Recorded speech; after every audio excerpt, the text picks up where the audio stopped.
Hello, everybody, and welcome back to this session. We are taking this series for JKPSC lecturer, English lecturer का exam जो आने वाला है, and also of course for the upcoming NET exam. History is always important to understand the basic things, the basic concepts, the basic literature part of your syllabus. So in the last session we talked about Augustan age.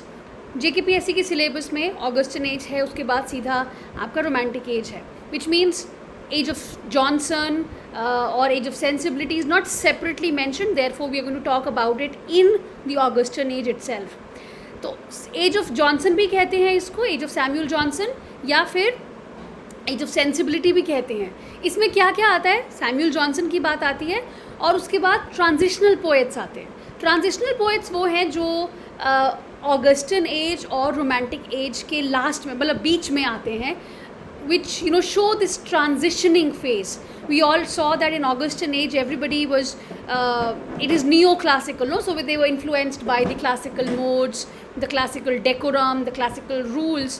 However, there were some writers who were breaking away from all of that, and they started talking about nature, about freedom, about individuality, and उन्हीं poets को हम transitional poets कहते हैं, जो fully transform होके फिर हमें romantic age में उनका फुल एक्सपोजर मिलेगा in Wordsworth, Shelley, Keats, Byron etcetera.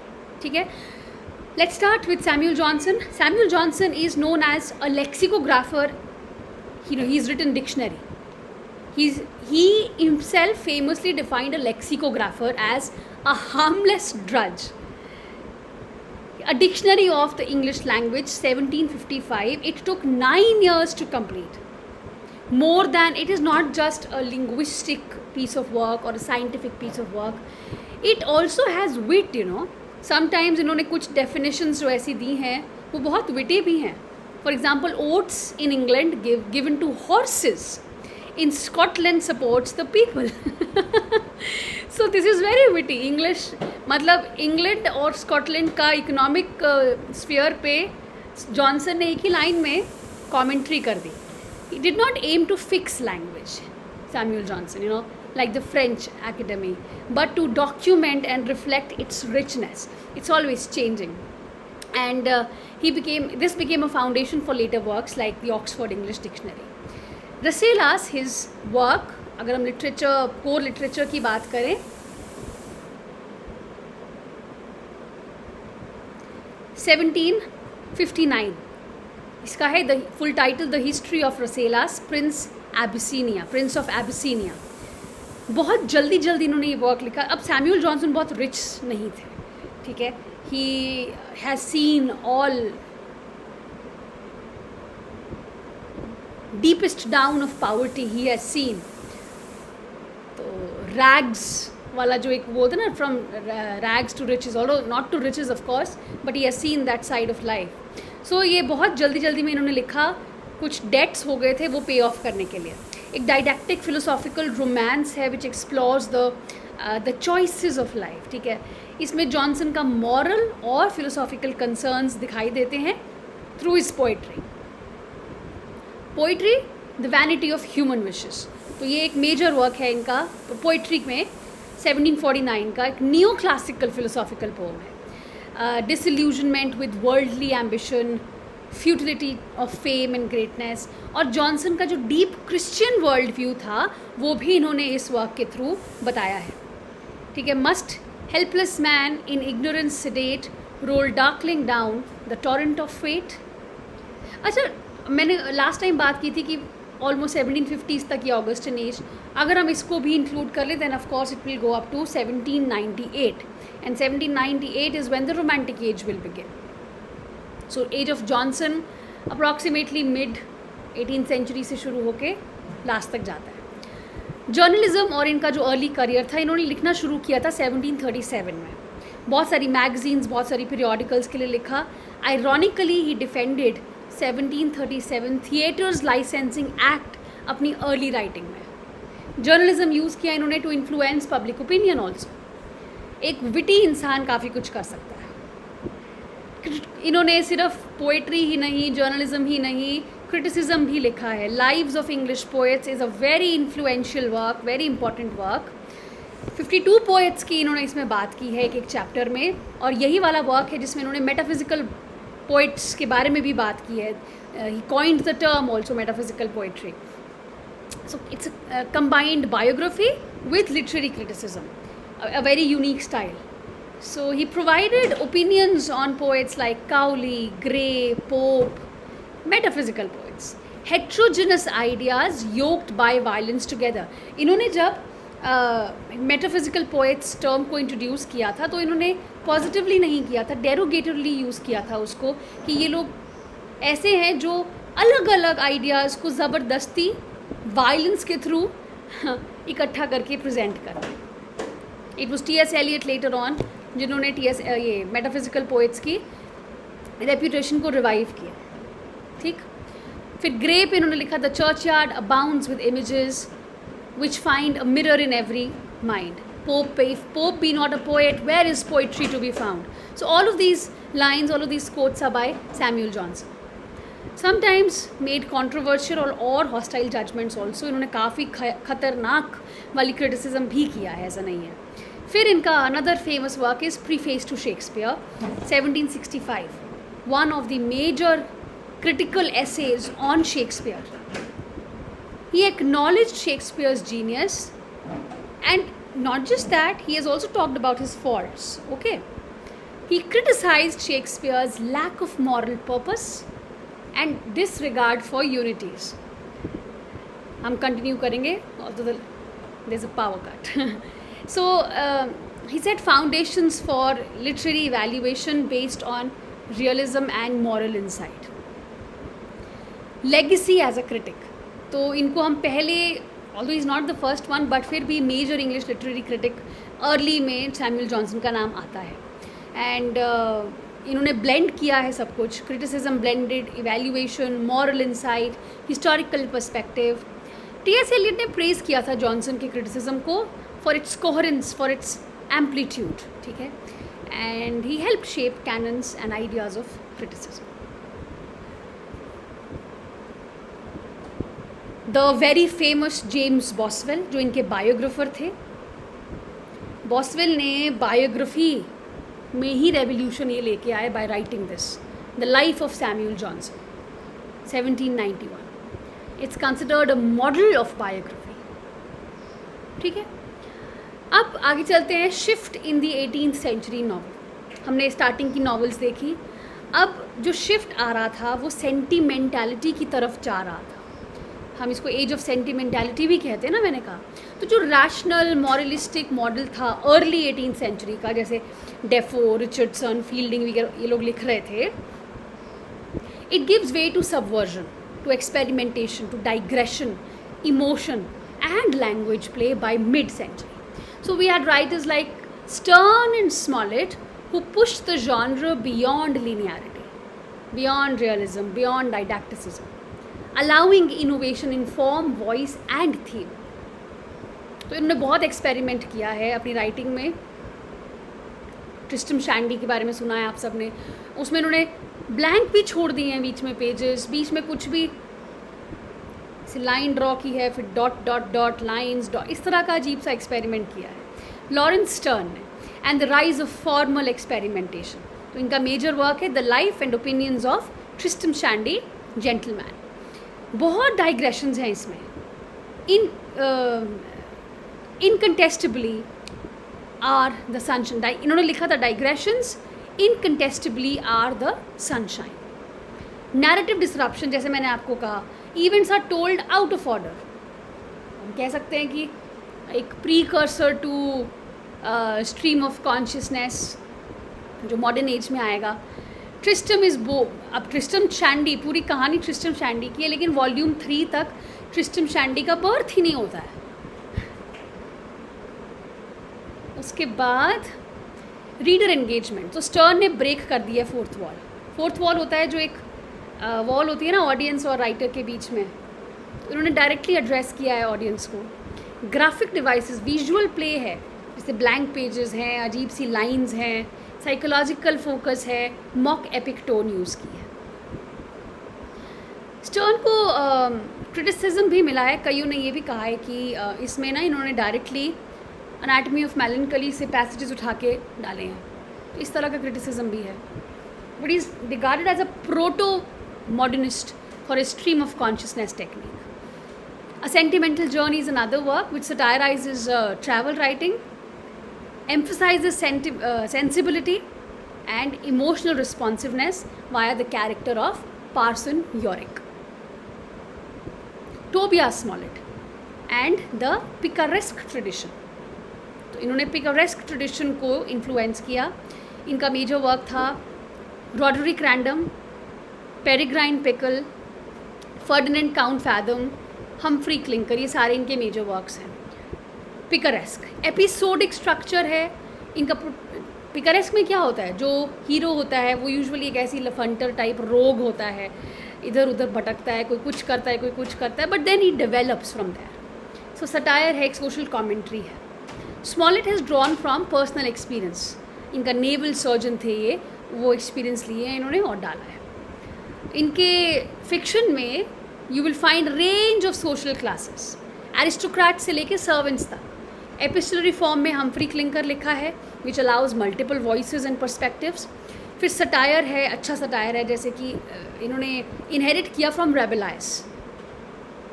Social diagnosis, Humphry Clinker is a state of the nation novel. Scotland को पोर्ट्रे किया है as a healing utopia compare to chaotic London. Okay. Satire on sexual norms also. For example, homosexuality in Roderick Random, very minutely is talked about it, but it is there. Body humor, bodily realities are foregrounded. फिर आती है Henry Mackenzie and the cult of sensibility.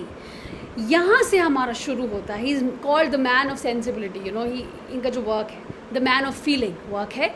Sentimental novel का एक बहुत बड़ा major example है. इसमें जो हीरो है वो एक सेंटिमेंटल फिगर होता है, रो रहा है, इमोशनली ओवरवेलमिंग है, तो इसमें इमोशंस को फोरग्राउंड किया है. Novel it actually celebrates emotional sensitivity as a virtue.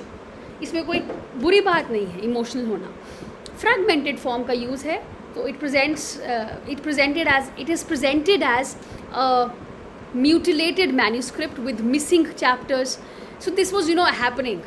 अचानक से in the modern age they didn't come up with stream of consciousness. It was already happening with some writers doing some experiments in this age.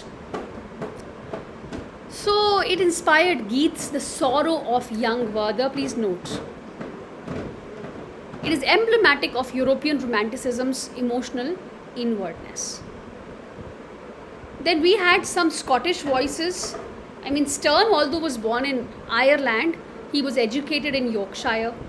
For Tobias Smollett, Henry Mackenzie, James Macpherson, they represented the increasing visibility of Scottish voices after the Union Act. Macpherson, I won't go into detail, but he's famous for his Ossianic epics. Ossian को इन्होंने translate किया है and he has written it down. Two very famous works are Fingal and Timora. They were forgeries, ऐसा कहते हैं, but hugely influential across Europe. In fact, Matthew Arnold called them apparition of newness and power. Of course, some of the other critics have also said that they are just imitations or copies. But whatever is, it is. Okay, let's move on.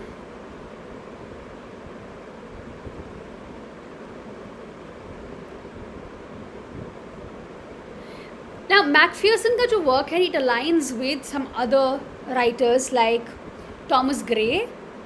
Thomas Gray is who's the author of The Bard, The Fatal Sisters, evoking Norse and Welsh themes. So as I was going on, I realized that I'm not sharing my screen. Felt really bad after so much enthusiasm being put into the classes. Anyway, I will do some editing and I must have done it if you're watching this. Anyway, let's move forward. I was talking about Thomas Gray, and then there's Thomas Percy.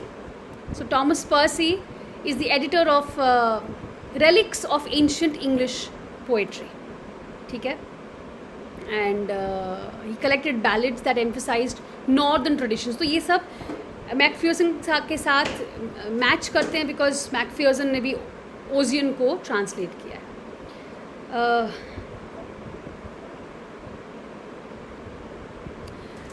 Drama, what happened to the drama after the licensing act?